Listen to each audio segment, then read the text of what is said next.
अलग अलग kung fu masters के स्कूल के स्टूडेंट्स एक कंपटीशन में पार्टिसिपेट करते थे, लेकिन ये पूरा कंपटीशन काफी खतरनाक जादूगरों और जानवरों से भरा पड़ा था। इस एडवेंचरस कहानी की शुरुआत होती है कुछ स्टूडेंट्स को दिखाते हुए जो कि कुंफू स्कूल में पढ़ा करते थे। ये सभी अपनी अपनी टेक्निक्स को फॉलो करते हुए आगे बढ़ रहे होते हैं। सारे स्टूडेंट्स ने कई सालों से अपनी कुंफू ट्रेनिंग कंप्लीट की होती है और अब जाकर वो उसे कंट्रोल कर पाते हैं। इस पूरी जगह पर अलग अलग टाइप के स्कूल्स हुआ करते थे। इन सभी स्कूल्स में हमेशा कंपटीशन चलता रहता कि सबसे बेस्ट कौन है। फिलहाल तो हमें एक स्कूल को दिखाया जाता है जहाँ कई सारे बच्चे पढ़ा करते थे, लेकिन उस जगह पर हमें जैंग नाम का एक लड़का दिखाया जा रहा था जो बहुत कमजोर होता है। इतने साल तक ट्रेनिंग लेने के बावजूद भी जैंग अब तक ठीक से सीख नहीं पाया था। जैंग के कंपेयर में उसके जो बाकी स्टूडेंट्स होते हैं वो कब का आगे निकल गए थे।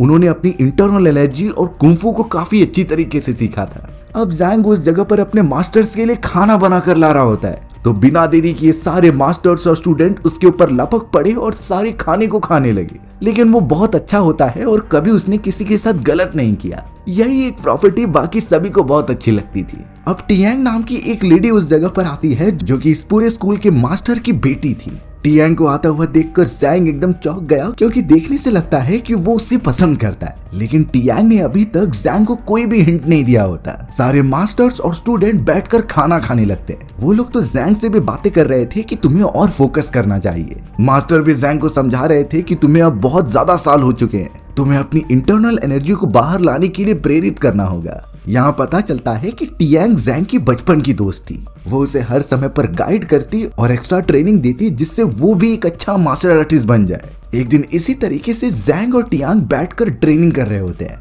टियांग ने जैंग को काफी सारी बातें बताई और उसे फोकस करने के लिए कहा, बट जैंग बेचारा टियांग का जब भी चेहरा देखता है तो वो एकदम डिस्ट्रैक्ट हो जाता है। वो बिल्कुल भी कॉन्सेंट्रेट नहीं कर पाता था। अब अचानक जैंग के दिमाग में 15 साल पहले कुछ हुई एक घटना याद आ जाती है। वो बहुत ज्यादा डिस्टर्ब हो गया था और जब टियांग ने उससे सच्चाई पूछी तो जैंग उसे सब कुछ बताने के लिए अपने गांव में लेकर चला आया। वो कहने लगा कि ये पूरी बातें 15 साल पहले की है, जब वो बहुत छोटा हुआ करता था और अपने भाई के साथ गाँव में जा रहा था। जैसे वो गाँव की टेरिटरी तक पहुँचता है तो एक अजीब सी बिजली की लाइट वहाँ पर गिर रही होती है। ये कोई कुंफू मास्टर था जो बहुत क्रूअल होता है और वो पूरे गाँव पर कब्जा करने आया था। उस समय जैंग के फादर बहुत ही बड़े मास्टर हुआ करते थे। वो इस तरीके से किसी भी घुसपैठियों को घुसकर अंदर तबाही मचाने नहीं दे सकते, इसीलिए जैंग के फादर उससे फाइट करने लगे। वो जो भी क्रूअल आदमी था उसने मास्क पहन कर रखा था, इसी वजह से जैंग उसका चेहरा नहीं देख पाया। लड़ाई के दौरान जैंग के फादर ने उसे ऑलमोस्ट हरा ही दिया था, लेकिन उस जादूगर ने आसमान से पूरी बिजली गिराकर उन्हें भी खत्म कर दिया। आधा गांव बर्बाद हो चुका होता है और उससे कई सारे लोग मारे गए। जब जैंग और उसके कुछ दोस्त अपने गांव के अंदर गए तो पता चला कि उसी अनजान आदमी के कई सारे सैनिक वहां आकर उसके फैमिली वालों को मार देते हैं। गाँव का हर एक मेंबर अब मर चुका था। जैंग ये चीजें कुछ भी समझ नहीं पाता, लेकिन उसके अंदर गुस्से की भावना जागने लगी।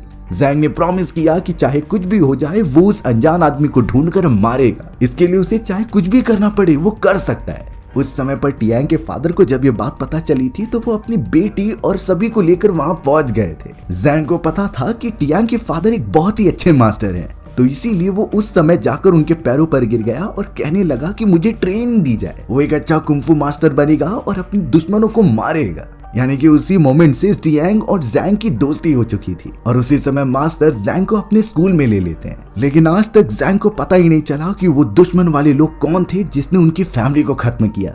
अगर वो आज मिलेंगे तो वो उनसे फाइट जरूर करेगा और अपना बदला लेगा। टियांग ये सारी चीजें समझती है और जैंग को एकदम कंफर्टेबल कराती है। अब यहाँ प्रेजेंट टाइम पर हमें कई सारे स्कूल्स के मास्टर दिखाए जाते हैं। वो सभी मास्टर एक दूसरे से बातचीत करने के लिए एक जगह पर इकट्ठा हो रहे थे। उनमें अब एक लेडी मास्टर भी होती है जो बता रही थी कि हमें अपने स्कूल के स्टूडेंट्स का मनोबल बढ़ाने के लिए एक कंपटीशन करना चाहिए और इस टाइप का कंपटीशन साल में एक बार जरूर होता था। सारे मास्टर्स इस बात से रेडी हो जाते हैं। उस लेडी मास्टर ने ये भी जवाब दिया कि हमारे स्कूल से शोई नाम की स्टूडेंट भी इस कंपटीशन में पार्टिसिपेट करेगी। जब ये बात सभी को पता चलती है तो हर एक स्टूडेंट एक्साइटेड हो गया, क्योंकि शोई बहुत ब्यूटीफुल होने के साथ साथ काफी पावरफुल भी थी। इवन जैंग अपने कुछ साथियों के साथ चला जाता है शोई की ट्रेनिंग देखने के लिए। सभी एकदम पगला रहे थे उसकी ब्यूटीफुलनेस को देखकर। जैंग भी शोई को पहली बार देखकर एकदम चौंक गया था और उसके दोस्त भी बड़े मजे ले रहे थे, लेकिन उनकी संख्या ज्यादा होने के कारण वो अब आगे की तरफ गिरने लगे, जिसमें कि जैंग सबसे पहले होता है। अब इस तरीके से घुसपैठिए की तरह देखने के कारण सोई के सैनिक उसे पकड़कर काफी टॉर्चर करते हैं। उन लोगों ने तो जैंग को सजा देने के लिए उसकी बॉडी पर हंसने वाले कीड़े डाल दिए थे। इसी वजह से जैंग बहुत ही ज्यादा हंस रहा था। वापस आने के बाद टियांग ही जैंग का ख्याल रखती है। उसने एक एक करके वो छोटे छोटे कीड़े निकाले और उसके बॉडी पर ऑयल लगाया। ये ऑयल बहुत ही ज्यादा रेयर होता है जो एक अजीब से प्राणी के बॉडी से निकाला गया था, पर टियांग किसी भी तरीके से उस ऑयल को लेती है और जैंग के बॉडी पर लगाकर उसे ठीक करती है। अब यहाँ जैंग को लगने लगा कि टियांग उसका इतना ख्याल रख रही है, यानी वो भी उसे पसंद करती है और अब शायद जैंग उससे अपने दिल का इजहार करके ही रहेगा। जैंग अब नदी के किनारे आ जाता है और एक बहुत ही तेज से आवाज लगाता है। अचानक पानी में हलचल होने लगी और एक बहुत ही बड़ा ड्रैगन बाहर आ जाता है। ये ड्रैगन जैंग का दोस्त था जो कई सालों से इसी समुद्र में मौजूद है। जैंग कभी कभार ट्रेनिंग खत्म होने के बाद अपने दोस्त से मिलने आ जाता, साथ ही साथ वो उसके लिए कुछ खाने के लिए भी लाया होता है, जिससे ड्रैगन भी खुश हो गया। जैंग तो उस ड्रैगन के साथ भी सब कुछ शेयर करता है कि कैसे वो टियांग को पसंद करता है और अगर मौका मिले तो वो टियांग को अपने मन की बात बता देगा। ड्रैगन ने भी जैंग का सपोर्ट किया इस पूरे प्रोसेस में। अब जैंग थोड़ी देर बाद जब यहाँ टियांग से मिलने के लिए जाता है तो टियांग उसके लिए कुछ लेकर आती है। दरअसल ये कुछ फाइटिंग मूव्स की किताब थी जो उसके फादर बहुत पहले से रखते थे, तो इसीलिए टियांग चाहती थी कि जैंग इसे पढ़कर कुछ और ज्यादा सीख जाए, क्योंकि कंपटीशन के अंदर हर एक स्टूडेंट को पार्टिसिपेट करना होता था। टियांग नहीं चाहती थी कि जैंग उसमें बहुत बेकार परफॉर्म करे, लेकिन यहाँ जैंग तो कुछ और ही एक्सपेक्ट कर रहा होता है कि टियांग शायद उसे अपने प्यार का इजहार करेगी। बेचारा एक तरफ तो वो अपने प्यार का इजहार नहीं कर पाता, तो दूसरी तरफ उसकी फाइटिंग स्किल्स भी कमजोर होती हैं। फिर भी इन चीजों को साइड में रखकर जैंग और ज्यादा प्रैक्टिस करने लगा। कंपटीशन कुछ ही दिनों में स्टार्ट हो जाएगा, तो उसे अपने आप को प्रिपेयर करना है, एटलीस्ट वो टियांग के सामने इतनी बुरी तरीके से ना हारे। अब जैंग जब ध्यान लगाकर ट्रेनिंग कर रहा था तो उसे कुछ याद आता है। उसे पता चला कि जो लॉकेट उसने पहना है वो उसके फादर ने दिया था। वो तो ये भी सारे विजन देखता है कि कैसे उसके फादर ने बताया कि ये रेड स्टोन बहुत ही ताकतवर है, इसे जो भी कंट्रोल करेगा वो सबसे ताकतवर हो जाएगा। लेकिन बात ये थी कि ये इतनी पावरफुल है कि वो सामने वालों को भी कंट्रोल कर सकती है, यानी कि वो होस्ट के ऊपर भी इफेक्ट डाल सकती थी। और जैंग के फादर ने ये भी कहा था कि अगर तुम इसे कंट्रोल ना कर पाओ तो जल्द से जल्द निकाल के इसे किसी खाई में फेंक देना, क्योंकि ये चीजें आगे चलकर एक बहुत ही बड़ी जंग का ऐलान कर सकती हैं। जैंग इतना ज्यादा भुलक्कड़ है कि वो इस डायमंड को अभी तक पहन कर रख रहा था। अपने फादर की बात याद आने पर वो तुरंत ही भागा चला गया उस स्टोन को पहाड़ी के नीचे फेंकने के लिए, पर ऐसा वो कर पाता इससे पहले वहाँ एक मंकी आ जाता है। वो मंकी तो जैंग का ध्यान भटकाने लगा और वो उस स्टोन को लेना चाहता था। जैंग तो उसे दूर भगाने की भी कोशिश करता है, लेकिन मंकी ने अब उसे परेशान कर दिया था। अब तो यहाँ जैंग के गले में जो स्टोन था वो भी ग्लो करता हुआ दिखाई दे रहा था। वो मंकी तो हर तरीके से ट्राई करता है कि वो स्टोन ले ले और वहाँ से भाग जाए, बट जैंग अपने फादर की आखिरी निशानी ऐसे कैसे जाने दे सकता है। वो भी पूरी कोशिश करता है स्टोन को छीनने की। उस मंकी ने तो अब तुरंत ही पहाड़ी के ऊपर से जैंग को धक्का दे दिया था। जैंग एकदम आउट ऑफ कंट्रोल होकर पानी में ही गिर गया और वो डूबने लगा होता है। इनफैक्ट जैंग को तैरना भी नहीं आता था, लेकिन अब वो स्टोन और भी ज्यादा रेड ग्लो हो रहा होता है और अचानक उसके अंदर एक्टिवनेस दिखाई देने लगी। स्टोन अब यहाँ जैंग को मरने से बचाने के लिए ऊपर की तरफ खींचने लगा, यानी इसके अंदर सच में बहुत सारी पावर्स हैं। वो मंकी अभी भी वहाँ मौजूद होता है, जिसने अब बहुत ही ज्यादा गुस्से में आकर जैंग के हाथ पर काट लिया। जैंग के हाथ से खून निकलने लगा होता है, जिसमें से कुछ ड्रॉप डायरेक्टली जाकर उस स्टोन के ऊपर गिर गए थे। देखने से यही प्रतीत होता है कि वो स्टोन जैंग के ब्लड को एब्जॉर्ब कर रहा है। अब यहाँ ऐसा होते ही थोड़ी ही देर के अंदर हमें समुद्र में से एक स्टिक दिखाई गई जो बहुत ही तेजी से अब हवा में उड़ने लगती है। अब जैसे ही वो स्टिक हवा में उड़ती है तो यहाँ जैंग के गले में मौजूद वो स्टोन भी उड़ते हुए उसके पास चला जाता है। जैंग को कुछ नहीं समझ रहा था कि वो अपने स्टोन को कैसे लेगा, लेकिन अब वो मैजिकल स्टिक जो पानी में से निकली थी और वो स्टोन दोनों कंबाइन हो जाते हैं। ऐसा होने से वो बहुत ही डेवलप वेपन बन गए थे। उससे जो रोशनी निकल रही होती है वो बहुत दूर तक जा रही थी। इवन स्कूल के मास्टर्स भी उसे देखकर एकदम चौंक जाते हैं और शायद उन्हें पता था कि ये क्या है। उनमें से एक मास्टर कहता है कि अगर ये वेपन आ गया है तो डीमन किंग इसे लेने जरूर आएगा। दूसरी तरफ हमें डीमन किंग दिखाया जाता है जो अपने कई सारे साथियों के साथ मौजूद था।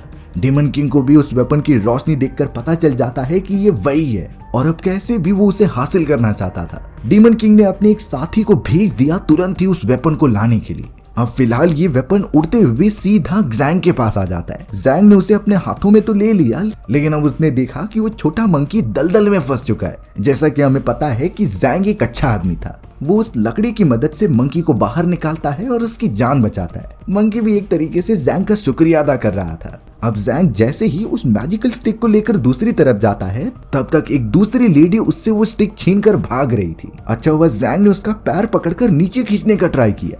वो लेडी बहुत ही अच्छी फाइटर थी जो जैंग को काफी मार रही होती है, पर इससे भी अच्छी बात हुई कि वहां जैंग की मदद करने के लिए जियांग और शोई आ चुके थे। दोनों ने मिलकर उस दूसरी लेडी को काफी ज्यादा मारा और वहां से भगा दिया।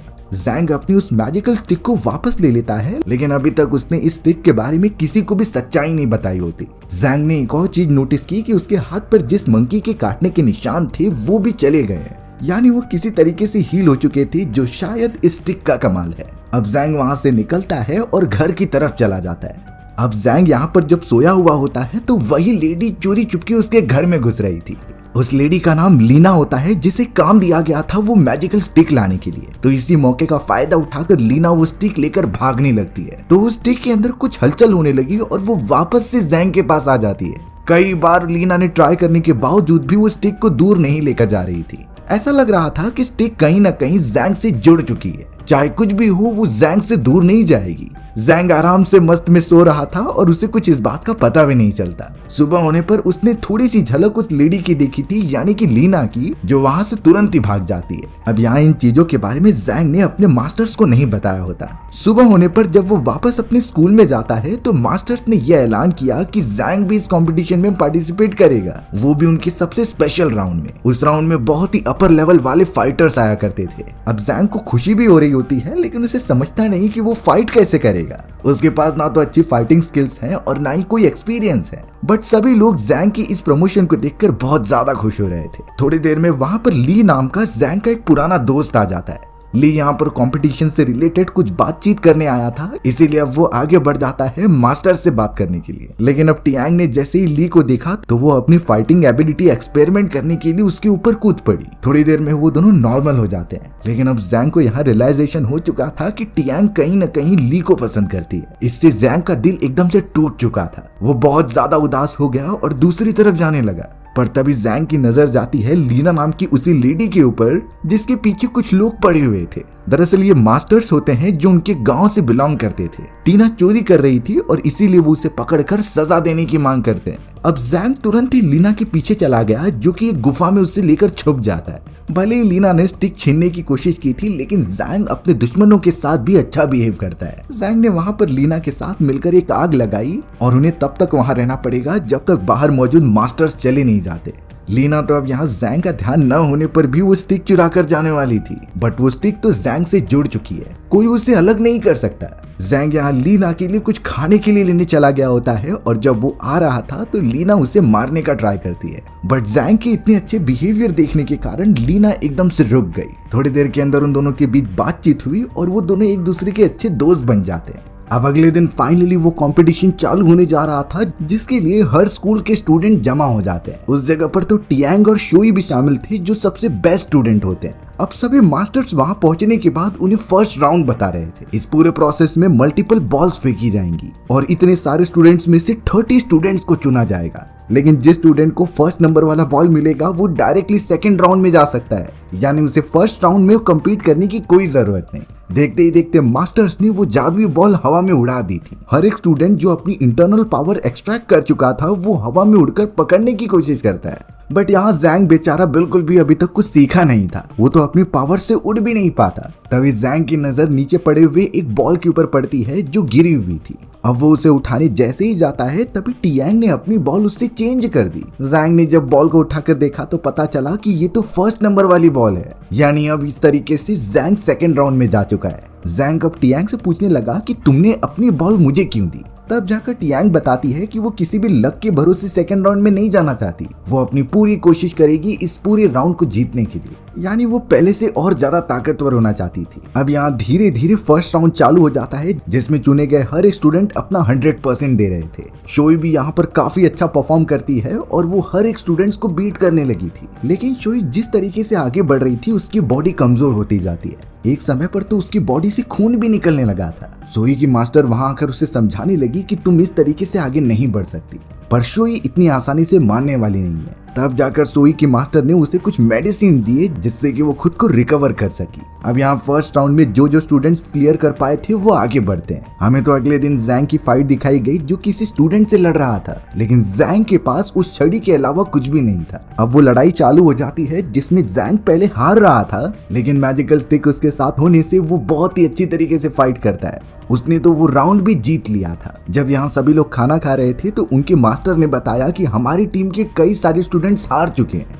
यानी कि अब उनके स्कूल से सिर्फ जैंग और टियांग ही बचे हुए हैं। सभी लोग काफी चौंक गए थे क्योंकि उन्हें लगता था कि सबसे पहले जैंग ही बाहर होगा। अब अगले दिन सेकंड राउंड के अंदर एक और मैच चालू होता है जैंग और उसके बेस्ट फ्रेंड ली के बीच में। सोई और टियांग भी एक दूसरे से फाइट कर रहे थे क्योंकि वही सब आखिरी प्लेयर्स होते हैं। जैंग अब यहाँ ली के सामने इतना अच्छे से फाइट नहीं कर रहा था क्योंकि वो उसका दोस्त है, लेकिन ली को किसी भी हालत में जीतना था तो वो जैंग पर जरा भी रहम नहीं करता। वहीं टियांग और सोई के बीच में जो लड़ाई चल रही थी उसमें सोई डोमिनेट करती है। टियांग कितना भी अच्छी क्यों ना हो जाए, सोई से ज्यादा परफेक्ट नहीं हो सकती। सोई ने तो बाद में टियांग को हरा भी दिया। अब जैंग जब हारने आ रहा था तो उसने अपनी छड़ी बीच में ला दी। वो छड़ी अब बहुत ही ज्यादा तेजी से हमला करती है ली के ऊपर और उसे हरा ही देती है। सभी को देखकर यही लग रहा था कि शायद जैंग ने अपनी इंटरनल पावर्स एक्सट्रैक्ट कर ली हैं। वो पहले से और ज्यादा बेटर फाइटिंग कर रहा था, लेकिन ये बात तो सिर्फ जैंग को ही पता है कि ये सब उसकी वजह से नहीं, उस मैजिकल छड़ी की वजह से हो रहा है। और अभी तक ये बातें उसने किसी को नहीं बताई थी। जैंग ने तो गुस्से में आकर उस छड़ी को फेंक भी दिया होता है। अब उसके स्कूल के सारे स्टूडेंट और मास्टर जैंग के सामने आकर उससे कुछ पूछने लगते हैं। मास्टर भी नाराज थे क्योंकि जैंग अगर अपने पावर्स को एक्सट्रैक्ट कर लिया है तो उसने अभी तक किसी को बताया भी नहीं। जैंग के मास्टर तो उससे सिर्फ इतना खुश थे कि उनके स्कूल से कोई एक स्टूडेंट फाइनल राउंड में गया।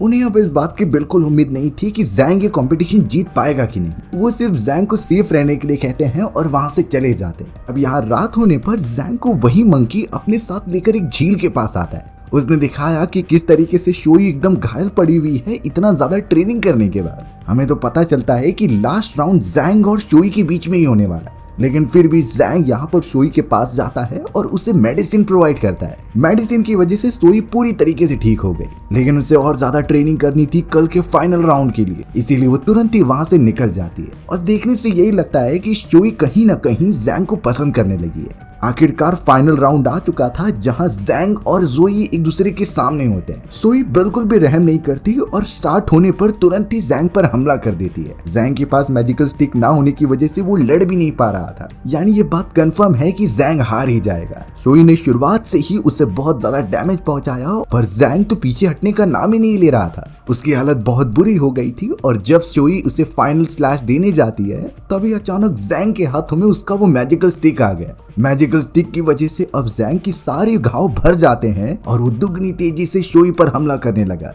इस मोमेंट पर सारे मास्टर को ये समझ में आ गया था कि ये वही स्टिक है जिसे कि डीमन किंग ढूंढ रहा है। मोमेंट पर जैंग सोई को मारने भी जा रहा था, पर वो ऐसा नहीं करना चाहता, इसीलिए उसने अपनी छड़ी ही छोड़ दी। सोई इस मौके का फायदा उठाती है और जैंग को नीचे गिरा देती है, यानी कि सोई इस कंपटीशन को जीत चुकी है। दूसरी तरफ लीना ये सारी चीजों को देख रही थी और ऑब्जर्व करती है। उसे किसी भी हालत में वो छड़ी जो चाहिए थी। अब हमें डीमन किंग को दिखाया गया जिससे कि उस छड़ी की लोकेशन के बारे में पता चल जाता है। उसने तो अब अपने बहुत सारे डीमंस को उस जगह पर भेज दिया था जो जाकर लोगों को मारे और वो स्टिक लेकर आए। उन सभी डीमंस में से कई अलग अलग टाइप के थे जो जल्द से जल्द स्टूडेंट पर हमला करने लगे। उसमें घोस्ट टाइप से लेके टेंटिकल वाले भी शामिल थे जो काफी बेरहमी से स्टूडेंट्स को मार रहे होते हैं। इतने बड़े पैमाने पर डीमंस ने सभी को मार दिया था कि उसे काउंट करना मुश्किल होता है। वहाँ स्कूल के अंदर सभी मास्टर्स ने जैंग को पकड़ कर रखा था। वो डिसाइड करते हैं कि जैंग को सजा देनी चाहिए क्योंकि उसने रूल्स का उल्लंघन किया है। उसने एक ऐसी स्टिक का यूज किया था जो अलाउड ही नहीं है। अब वो सभी जैंग को कुछ करते तभी अचानक उनके स्टूडेंट्स आकर बताने लगे कि डीमन और डीमन किंग ने हमला कर दिया है। हमें जल्द से जल्द कुछ करना होगा, नहीं तो वो पूरे स्कूल को भी डिस्ट्रॉय कर देंगे। सभी मास्टर्स तो उस स्टिक और जैंग को एक कवच में कैद करके चले जाते हैं अपने स्टूडेंट्स के साथ। बट अच्छी बात ये हो गई कि लीना वहां पर पहुंच जाती है और सारे स्टूडेंट्स को बेहोश करके जैंग और उसकी स्टिक को बचा लेती है। हमें पता चला कि लीना और कोई नहीं बल्कि डीमन किंग की बेटी है। लीना जैंग को उसके स्टिक के साथ तुरंत ही अपने फादर के पास लेकर चली गई। डीमन किंग ने जैसे ही उस छड़ी को देखा तो वो उसे अपनी तरफ खींच लेता है। बट स्टिक के अंदर जैंग का ब्लड मौजूद था, इसीलिए वो वापस जैंग के पास आ जाती है। डीमन किंग को इससे बहुत गुस्सा आया और उसने अपनी पावर से जैंग को मारने की कोशिश की। लीना अपने फादर के अगेंस्ट जाकर जैंग को बचा रही होती है। लीना को इससे काफी ज्यादा चोट लगी, लेकिन इस तरीके से अब जैंग देख नहीं सकता था। उसने तुरंत ही जाकर डीमन किंग से फाइट करना स्टार्ट कर दिया। थोड़े ही समय के अंदर वहां सारे मास्टर्स और सभी स्टूडेंट्स आ जाते हैं जो कि डीमन की पूरी सेना से फाइट कर रहे थे। देखते ही देखते वहां पर एक वॉर चालू हो चुका था इंसानों और डीमन के बीच। जैंग उस डीमन किंग से बहुत ही अच्छी तरीके से फाइट कर रहा था। इवन यहाँ पर सारे मास्टर्स भी जमा हो जाते हैं जो अपनी कंबाइंड पावर्स की मदद से डीमन किंग पर हमला करते हैं। अब यहाँ डीमन किंग ने जब अपनी थंडर वाली पावर यूज की तो उससे जैंग समझ गया कि ये देखी हुई है। उसने यही हमला कई साल पहले देखा था जिससे कि उसके फादर की मौत हुई थी। इन चीजों से जैंग समझ गया कि जिसने उसके फैमिली को मारा है वो और कोई नहीं बल्कि डीमन किंग ही है। जैंग अब गुस्से में अपनी छड़ी की पूरी पावर यूज करता है और डीमन किंग को मार देता है। लेकिन डीमन किंग मरते मरते इतना कहकर चला गया था कि वो छड़ी किसी के कंट्रोल में नहीं होती, यानी जैंग भी एक समय बाद डीमन की तरह हो जाएगा। अब ये बातें मास्टर्स जब सुन ले रहे थे तो वो सीधा जैंग पर हमला करते हैं उसे खत्म करने के लिए। लेकिन जैंग अब सच में आउट ऑफ कंट्रोल होकर सभी को मारता जा रहा था। उससे फाइट करने वाला कोई होता ही नहीं, यहाँ तक कि शोई भी जैंग को मारने के लिए आती है, बट लीना ने उसकी जान बचाई जिससे वो घायल हो गई थी। लीना और टियांग के अच्छी तरीके से समझाने पर जैंग शांत होता है और उसका गुस्सा भी चला गया था। जैंग को भी पता था कि इस छड़ी की वजह से वो आउट ऑफ कंट्रोल हो सकता है, इसीलिए उसने लीना के साथ यहाँ से कहीं दूर जाने का डिसाइड किया, यानी उसने परमानेंटली अपने स्कूल को छोड़ दिया होता है। सारी डीमंस के खत्म होने के बाद सब एकदम सुख शांति से रहने लगे और हमारी भी कहानी यहीं खत्म हो जाती है। सो व्यूअर्स, आपको ये स्टोरी कैसी लगी कमेंट सेक्शन में बताना भूलना मत।